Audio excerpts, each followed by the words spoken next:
Now we are right in the middle of the Syrian-African Rift, and what this is, what the Syrian-African Rift is, it is a huge scar that goes across a good portion of the globe. Starts in East Africa around the area of Uganda around 20 million years ago, making its way north, reaching the area around Eilat and the Red Sea around 7 million years ago, and continues all the way up through Lebanon, through the Bekaa Valley in Lebanon, through Syria, all the way up into Turkey. And what is happening here is that you have two tectonic plates that are meeting right here in the middle of the valley. You have on the east side, on the Jordan side, you have the Arabian plate, right? Smaller Arabian plate. And Israel is on the African plate. Now they are traveling north at different speeds. We know this because of two different mines. That one exists in Israel, the other one was in Jordan. Right, and the one in Israel is called Timna, and this was an ancient mine, copper mine, that the pharaohs, right, and the Midianites were mining, right, thousands of years ago. Now, metal, things like precious metal, like copper, right, and gold, they have a type of DNA, right? What do I mean with that? That if you were to take your gold ring and you were to analyze, right, how many minerals, right, how many percentage of mineral A, how much percentage of mineral B, how much percentage of mineral C is in your gold ring, then you take that information, you cross-reference that with the known gold mines in the world. You find a mine that has the exact same mineral composition A, the exact same mineral composition B, the exact same mineral composition C. That is exactly where your gold came from. It was mined from that location. Right, so they analyzed the mine, or the copper in Timna, and then they analyzed the copper from this mine in Jordan, and it has the exact same mineral composition. Right, which means that at some point in geological time, all of this copper was laid down at the same time, and then it was all covered, right, and then becomes inside of the stone. Right, and then over the course of time, the Jordanian mine section of that area moves north by around 60 kilometers. Right, so this is how we know the Jordanian side is moving faster than the north, faster than the Israeli side. Now, when you get earthquakes, you get uplift, you get upheavals, right? And as I mentioned, this valley is the lowest place for dry land on Earth. Right, and that occurs because of this example, this reason. Right, you have the mountains, right, of Jordan and Israel, right, on both sides, right, and then the earthquakes are creating uplift, making the mountains. Now, Newton's third law of physics states that for each action there is an opposite and equal reaction. So when the mountains go up, what else has to happen? Right, the valley has to sink down to fill the vacuum. Right, so this is how, right, the land gets so low, right, 430 meters below sea level, and unfortunately getting lower every day because the Dead Sea is receding, and I'll talk about that in just a minute. But first, right, if you hadn't noticed, that's the Dead Sea on the left-hand side, right, that huge body of water, the sunshine sparkling off of it. The Dead Sea is the world's saltiest natural body of water. How it gets formed is that about 1.5 million years ago, the ocean levels were much higher, and it flooded over the area of the Jezreel Valley, reaching the Jordan area, Beit Sha'an, turning this way, right, heading downhill, right, because water likes to travel downhill, right, and filling this whole basin, right, full of water. Now, as it is very low and it's very hot here, you have a very high evaporation rate of the water. Now, what happens when water evaporates? Right, it leaves these little minerals behind, right? Just a small fraction of these minerals left behind in the water, right? And then these minerals, they sink down, right, to the bottom of the ocean floor, right? And over the course of eons and millennia, right, these minerals start to build up, and it gets to around maybe 3 miles thick of minerals. Now, eventually, right, the ocean recedes, right, and the water is pulled back, And what's exposed now, let's say, to the air, right, into the elements, is no longer rocks and dirt from the mountains necessarily, but all of this mineral that had been left over from when there was a whole bunch of water here. Now the Jordan River will enter into this basin, right, from the north, right, and this is the majority of historically of the water of the Dead Sea coming from the Jordan River.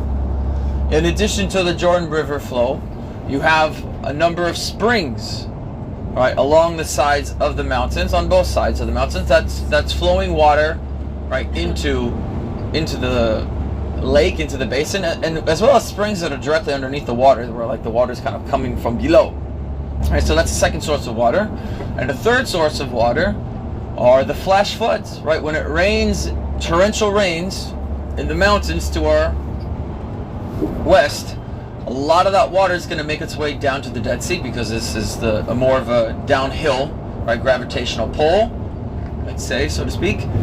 Also, and then you get huge flash floods, right? They create the canyons, right, that dot along the cliffs of the Judean desert. And if you're going for a hike in these canyons when there's a flash flood, rain going, right, it can end very tragically, right? And we've had some serious tragedies in Israel when people don't pay attention to the weather and they get caught in these flash floods, right? And they'll take out roads and they'll take out bridges, right? And so this is another source of water flowing into the Dead Sea. Anybody notice anything? What do all three of these types of water have in common? They're all not salty. Very good. It's all fresh water, right? You can drink it before it gets here, right? But when this fresh water mixes with all of these minerals that had been left from the earlier time period, this is what makes the water salty, right, and buoyant, right? Because there's so many minerals inside the water, right? This is what actually makes you float when you're in the water itself. What's the salinity rate? To the world's ocean are around 3%. The Dead Sea is 32%. Right? It's also because of these minerals that it's even since the time of the ancients, people understood that there was therapeutic and healthy benefits, right, to the Dead Sea, to the water, to the mud, right? And so this is where you get the Dead Sea products today, which are very popular around the world, like Ahava and Premier Spa, things like this, right? And you get people coming from Europe and other locations around the world spend like two weeks, a month around at the Dead Sea hotels and the clinics there, dealing with eczema and other skin problems. One thing you can see over here, you can see a lot of these sinkholes that have opened up and actually created large canyons or gulches. They've actually linked up together, right? The Dead Sea, unfortunately, for the last few decades has been receding at the rate of about 1 meter a year, right? And there are a few reasons for this. One, when Israel built the national water carrier, it built that dam that limits the amount of water flowing out of the Sea of Galilee down the Jordan River, right? So less volume of water from that. In addition, the communities along the Jordan River, right, in the Jordan Valley, Israel and Jordan, they're taking the water from the Jordan River and using it for agriculture and for drinking purposes, right? As well as Syria is taking from the Yarmouk River, which is another tributary in the Jordan. So the Jordan River is flowing at significantly lower volumes, right? Before the modern time period, the Jordan River was flowing at around 50 million cubic meters of water a year. Today, it's flowing at around 10 million. So it's a huge difference between what it was historically and what it is now. In addition to that, we're not getting as many rains as we have been getting over like the last 20 years. We've had a series of droughts that can last, some have lasted 3 years, some have lasted 7 years, right? So if you're getting less rain, that means you're also getting less rainfall or less flash floods coming into the basin. Right? So all of these things are contributing to the Dead Sea receding. Now, some of the things that Israel can do to alleviate the situation, we've actually done. Right? The whole reason why we built the dam is because we were taking water from the Sea of Galilee. Right? Up until a few years ago, it was a third of the drinking water of the state of Israel. Now we're taking barely anything. Right? We take just the minimum amount of water to make sure that the pumps and all of the hardware don't rust or don't continue to operate functionally. Right? What happened that we don't need to take the Sea of Galilee water anymore? What happened are two things, right? And this is, in my opinion, the solution for the world's 21st century problem, which is going to be water, right? Drinking water for the human population. Israel has around six large desalination camps along the coast of Israel. Around 80+% of the citizens of Israel, the water that gets pumped into their houses is desalinated water. Right, so we don't need to take water necessarily out of the coastal aquifer, right, the mountain aquifer, or the Sea of Galilee. A lot of our water we're getting from desalination plants. And the unsung hero, in my opinion, is something that I think the world should do more of. Israel is the number one country in the world to recycle its sewage water. Right? Israel recycles around 85% of the sewage, right, that is created in the state. The number two country in the world is Spain, and they reclaim about 25%. Right, so there is a huge difference between Israel and the second place. Singapore does a lot, actually. Singapore does, I think, 30%, something like this, but that also is still nowhere near the state of Israel. Now, this water, it's potable water. We could actually drink the water if we needed to, right? But we're not psychologically there yet. And we're not in a situation where we need to force ourselves to be psychologically there. So what is all of this recycled water used for if we're not using it for drinking? Used for agriculture, for farming, right? For the parks in the cities, right? To give water to the flowers that are in the medians between the asphalt road, right? All of this is using recycled water, not using the aquifers, right? The natural water source, right? And these two things make up a little bit more than 250 million cubic meters of water a year, which is huge. If we didn't have these, Israel would be in a serious water problem because of our population and the demand of our population in the water. But we're able to fix this, right? We can get by, and we have drought years. In fact, Israel has done something quite amazing. We used to take water out of the Sea of Galilee, right? And a few years ago, I mentioned that the sea was at dangerously low levels. It almost got to 215, which is like the black line for the lake. And we didn't want that situation to reoccur again. So what we actually did was, in one of the desalination plants that's built along the farther northern coast, right, we connected the canal system, right, from the plant to the national water carrier that will bring the water to the lake. So if the lake gets naturally low, we can take desalinated water and pump it into the lake, right? So we can actually add water to the lake if need be, right? And this is how much of a solution we found for ourselves. Not only do we have enough water for our population, but we can actually have enough water to pump into the lakes if we need to be, right? Or the lake, I should say. Right now, if you want to have an idea of how much the lake has receded, right, we're look on the ground, right, and it gets all rocky, and then it stops being rocky, and it's all nice and smooth. That water used to cover the nice and smooth part, right? And as we travel south, it'll be more prominent, and you'll be able to see, right? The water at one point used to got not here, but at a place later on, which we'll see, it came almost all the way up to the road. Right now, another problem that has popped down along the shores, and I kind of mentioned it already, it's the sinkholes, right? The last 10-15 years, thousands and thousands of sinkholes have been created, right, along the shore between the road and the Dead Sea. And this also has to do with the receding, because in normal times, you have the water table underneath the ground, right? There was a meeting point between the water of the Dead Sea and the water from the mountain aquifer, right? And they met at each other, kissed each other, and stayed. Now, when the Dead Sea starts to recede, right, the Dead Sea water is moving farther to the east, which now means that the fresh water can travel and flow down places that it was previously not reaching, and it's eating away at the minerals in the ground above, right? Something the Dead Sea water wasn't doing before.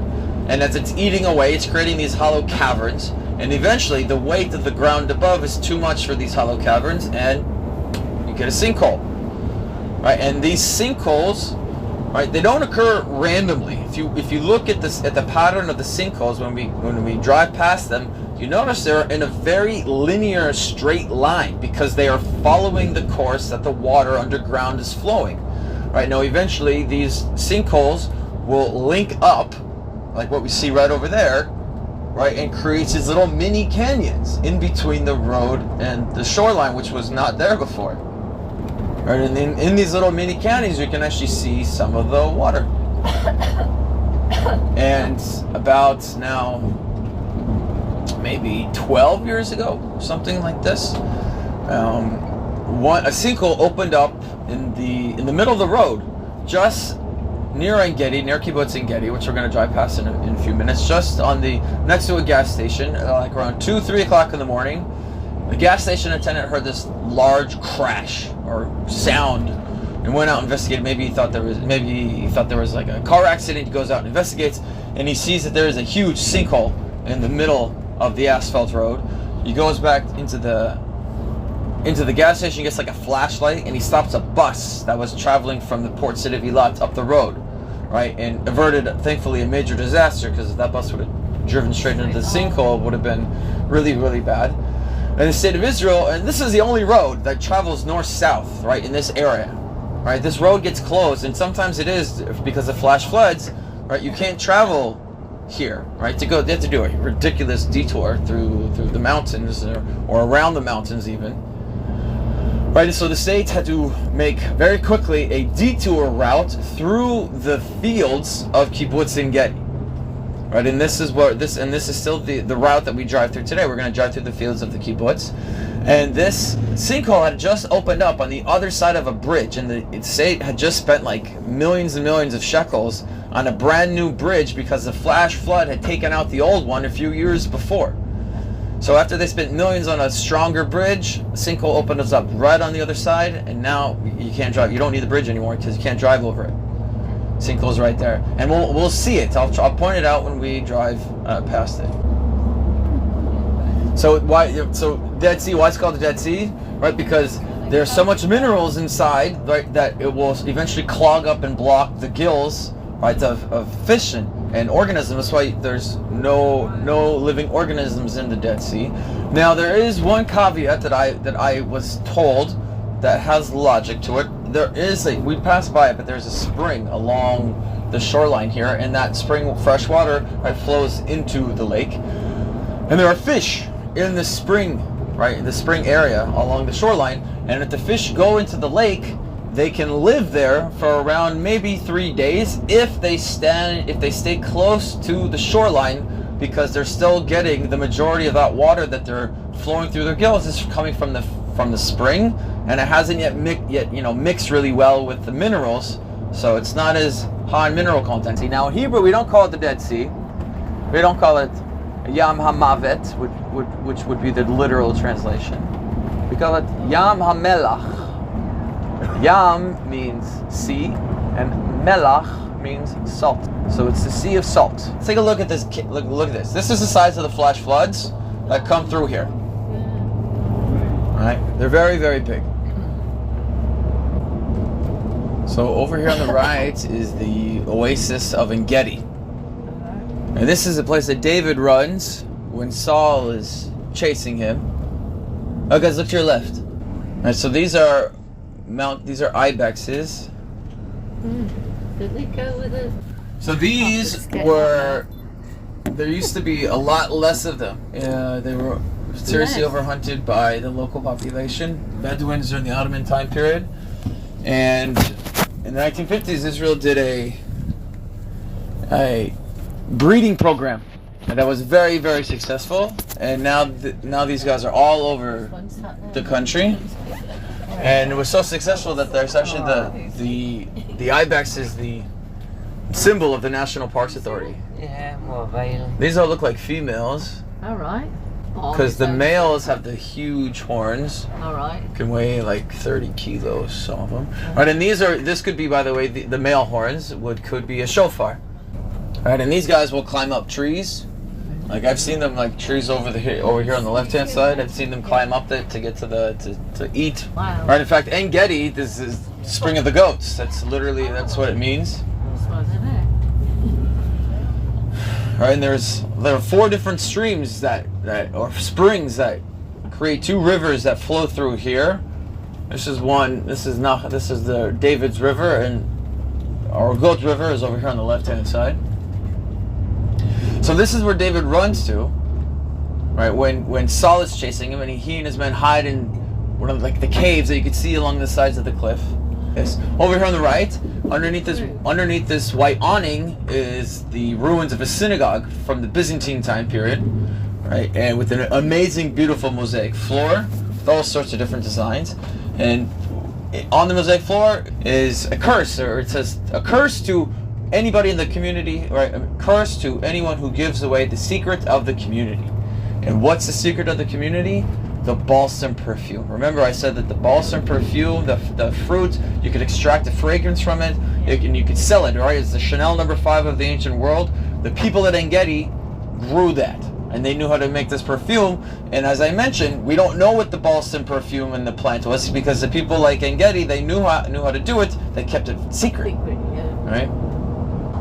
All right, now that place, this might seem like quite a desolate location to live in, right? But over at Ein Gedi, you've had people living there for more than 6,000 years, right? During the Chalcolithic time period, so even before the Bronze Age, right? You had the Copper Age. People were living at Ein Gedi, right? Because there was an abundance of water there, right? You got two rivers flowing through there, like almost all year round, right? At different levels, right? And much more than it was nowadays, right? And you had all sorts of food because you got all these ibexes and animals, desert animals coming to drink, right, at the springs. And so people were living there, right, for more than 6,000 years, and they found a pagan temple, right, with sacrificial bones. And nearby, they found 413 copper items that they believe were, and some of them look like pretty cultic items, like you would use in some sort of ritual or something like this. And they're not exactly tools for harvesting food. And so they believe that all of these copper items were part of the temple that was in use during the Chalcolithic era, 4000 BC, here at Ein Gedi. Right, people were living here all the way up until pretty much the Byzantine time period, right? That's when that synagogue existed in that Jewish community. But then by the 8th and 9th century, when the Byzantines are gone, right, now you have the Abbasid Caliphate running out of Baghdad, and so this place is an afterthought. And so you start to see, and you had the earthquake in 750, and so things just take a huge downhill spiral in the 8th century.